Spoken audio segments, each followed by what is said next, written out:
तो किसान भाइयों, आज की इस वीडियो में आप जिस गेहूं को देख रहे हैं, है ना, कितना शानदार खड़ा देखो। तो मैं आपको बताऊंगा कि हमने जो है 1 एकड़ ज़मीन में 45 किलो पर एकड़ के हिसाब से इसकी बुआई की थी, है ना। तो गेहूं थोड़ी ज़मीन में थोड़ी खुश्की थी, है ना, तो जिसकी वजह से बीज जो है ना काफ़ी कम जमा था, है ना। लेकिन हमने इसके अंदर क्या क्या डाला है, कौन कौन से माइक्रोन्यूट्रिएंट्स या कौन कौन से जाइम डाले हैं, है ना, मैं आपको वो सब विस्तार से बताऊंगा। आप देखिए कि इसने टिल्लिंग इतनी ज़बरदस्त करी है ना गेहूं के पौधे ने, कि अब नहीं लग रहा कि गेहूं छीदा होगा। वरना शुरू में हमें ऐसा लग रहा था कि हमें जो है बुआई के बाद भी इसमें बाद में, जैसे आप लोग पहले गेहूं बोते हैं, अगर किसी वजह से छीदा रह जाता तो आपको क्या करना था, छींटा लगाना पड़ता, जिससे कि गेहूं ज़्यादा छीदा ना रहे, है ना। तो ऐसा लग रहा था कि अब हमें जो है इसके अंदर बीज का छिड़काव दोबारा करना पड़ेगा। लेकिन अब हमने इसमें जो जाइम प्रयोग किया है ना, तो उस जाइम के डालने के बाद इतनी ज़बरदस्त इस गेहूं के पौधे ने टिल्लिंग करी है, तो हमें जो है अब गेहूं के छींटे लगाने की इसमें कोई ज़रूरत नहीं पड़ेगी, है ना। ठीक है, आप ये सब देख ही रहे हो इस वीडियो में। तो अब मैं आपको बताऊंगा कि हमने इस गेहूं में कौन कौन से माइक्रोन्यूट्रिएंट्स का यूज़ किया है, कौन कौन से जाइम हमने इसके अंदर डाले हैं और कितने दिन के गेहूं में हमने जाइम डाला था, है ना। तो मैं आपको बता दूं, जब ये गेहूं जो है 21 से 22 दिन का था, हमने पहले इसमें हर्बिसाइड की स्प्रे कराई थी, क्योंकि घासें बहुत ज़्यादा जमी थी, है ना। और घासों को कंट्रोल करना बहुत ज़रूरी होता है, और आप भी इस चीज़ का खास तौर पे ध्यान रखें।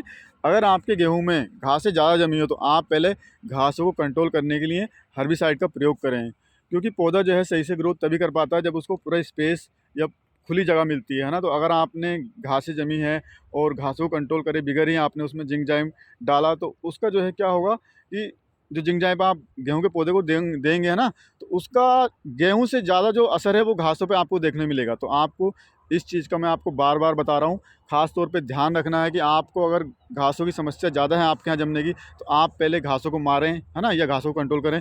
उसके बाद ही जो है इसमें जिंक जाइम या कोई भी जो माइक्रोन्यूट्रिएंट आप देना चाहते हैं वो गेहूँ में लगा सकते हैं, है ना। तो हमने क्या किया था इसमें, जब ये गेहूँ 30 दिन का हो गया था, 30 दिन के अंदर हमने इसमें गेहूँ में 5 किलो ह्यूमिसिल, जो कि कोटेबा कंपनी का आता है, और साथ में 10% वाली माइक्रोन्यूट्रिएंट जिंक डाली थी, है ना, 5 किलो एकड़ के हिसाब से, है ना। अब आप टिल्लिंग खुद ही देख लो इसमें कितनी शानदार टिल्लिंग की हुई है ना। अब बहुत से लोग कहते हैं कि भाई, या बहुत से हमारे किसान भाई बोलते हैं कि कैल्शियम डालना है ना, तो कोई दिक्कत नहीं है, आप लोग उस चीज़ को भी यूज़ कर सकते हो ना, वो भी बढ़िया है। ऐसा नहीं है कि भाई अगर आप कैल्शियम डालते हो तो उससे जो है पौधा कल्ले नहीं करेगा, पौधा कल्ले करता है उससे भी, है ना। तो ये ज़रूरी नहीं है कि आप ह्यूमिसिल या जिंक ही डालें, आप पहले खाद पे जो है इसमें जाइम प्लस सल्फ़र भी डाल सकते हैं। सल्फ़र का आपको फ़ायदा ये मिलेगा, जैसे अगर आप पानी लगा रहे हैं गेहूँ को, है ना, तो उससे क्या होता है, ज़मीन जो है ना हमारी सख्त हो जाती है, यानी कि टाइट हो जाती है।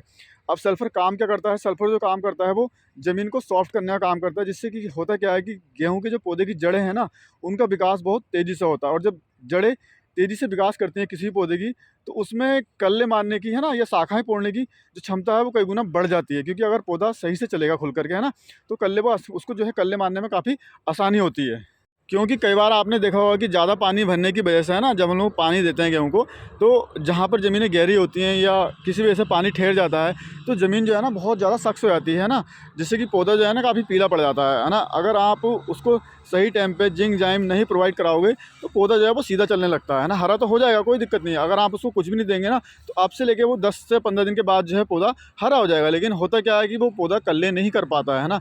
मैं आपको बार बार बता दूँ, अगर आपने सही समय पर, ठीक है, यानी कि गेहूं में जो आपको जो भी देना है वो 30 से 40 दिन के भीतर ही देना है, क्योंकि अगर आपने 40 दिन के बाद दिया तो पौधा जो है टिल्लिंग नहीं करता। क्योंकि मैं आपको फिर बता दूं कि गेहूं के पौधे की जो अधिकतम जो उम्र है कल्ले करने की, वो 30 से 40 दिन के भीतर ही होती है। उसके बाद अगर आप उसको कितने भी अच्छे से अच्छा माइक्रोन्यूट्रिएंट दे दें, वो टिल्लिंग नहीं कर पाता, क्योंकि उसकी जो है वो उम्र निकल चुकी होती है कल्ले करने की। उसके बाद सिर्फ वो ग्रोथ में आता है ना, सीधा वो हाइट को प्रोवाइड करेगा और जो है टिल्लिंग नहीं करेगा।